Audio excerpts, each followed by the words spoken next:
said that the groin aggravated a little bit, but he's sitting on the floor. Obviously, the whole thing. We'll wait to see how it feels tomorrow. But just wonder what you have from the medical staff on that.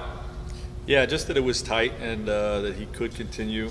He wanted to continue, and we'll just see how it responds overnight in terms of his availability for tomorrow. And then I suppose we could bake Caruso into this question, but we've been talking a lot about lack of playmaking. How did you guys find enough to get a win in this case, and maybe specifically related to Taylor Horton-Tucker? Yeah, well, it wasn't pretty, certainly on a lot of possessions, and we got to do a better job, even without point guards out there, being organized and getting what we want. But I'm proud of our guys for overcoming. Another loss to the same position it's difficult to overcome. Taylor Horton-Tucker really stepped up. He had a young player type of night, with a lot of good play, bad play situations, in particular down the stretch. And I love that he just kept his poise. He didn't get down on himself. He remained confident. He got picked by Derrick Rose, late in the game, and then comes back in the next possession and bombs a step back three to win the game. So I think that tells you a little bit about him. I think it's worth noting that, Derrick Rose is probably his favorite player growing up, coming from the Chicago area, same high school, someone he really looks up to. So to see him have that type of moment, super happy for him. Yeah, and Frank, you just alluded to it, it tells us something about him, but what do you think it says about Taylor? Well, he's got big guts, right? Let's just say that. Big guts. And he showed that with that shot. Dan? Frank, you've kind of said that you wanted this team to have that, toughest guy in the fight sort of attitude, night in, night out, and for a stretch there you guys have lost it. Is that maybe the most encouraging thing you've seen kind of on this ramp up to the playoffs, that, you guys are winning games, 93 points against Denver, I think, 101 only tonight in an overtime, that knowing kind of the offensive firepower that's going to eventually come back, that you guys have kind of recaptured that part of yourself? Well, one of the most important parts of our identity is being a team that wins the war in the trenches, that defends and rebounds. If you defend and rebound in this league, you're going to win more nights than you're not. And sometimes the offense is, is going to be ugly. When you have guys out like it was tonight. But if you defend and rebound, you give yourself a chance. So I'm happy with the defensive side of those types of performances, but we certainly have to be better. Trying to figure out how to play without playmakers. It's just been a challenge, and we were getting better at it. I think that the last three games, took a step back in some possessions, and a lot of reasons because we lose Alex in the first quarter. But we overcame adversity and we beat a really good team. So. Just proud of our guys. Kyle?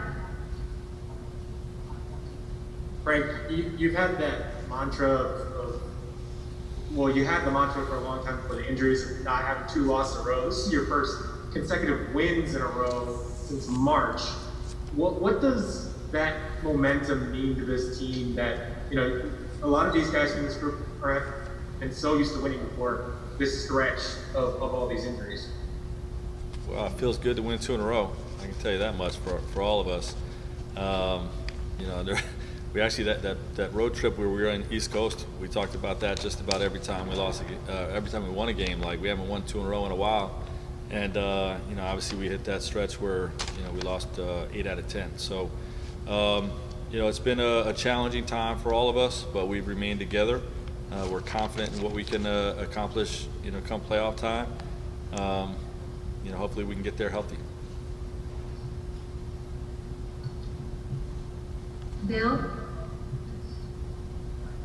Hey Frank, 7 away from tonight's game. The banner's going to go up tomorrow night, and I'm wondering, it's been 7 months since the bubble ended, and you've got a long road ahead of you with in your bid to repeat. But what do you think that moment will be like? And with all that's going on, do you think you'll be able to savor that? And how will that be special for you? Well, obviously, it's a great source of pride for me personally, and for our whole group, our staff, our players, our coaches, ownership, our whole front office. Everybody's super proud of what we were able to accomplish last year, And this moment with the banner is really about the fans. You know what I mean? Like, it's going to be a special moment for us. But when we had the ring ceremony, there was no fans in the building. You know what I mean? And we purposely postponed this till the end of the year so that our fans could celebrate this. You know, we haven't had a parade.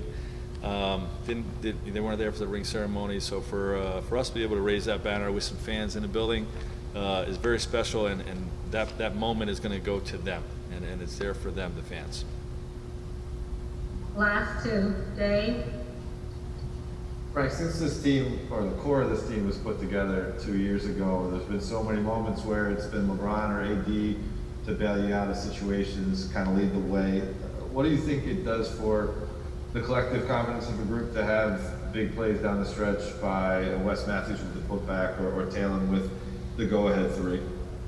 Well, you know, the thing we talk about being all the time is being a team first team. You know, that everybody matters. Everybody's got to stay ready.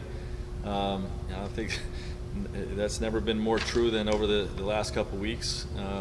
You know, where guys are called upon where they weren't expecting it, and they come in and step up. And you know, I think Wes Matthews was huge in the last 2 games.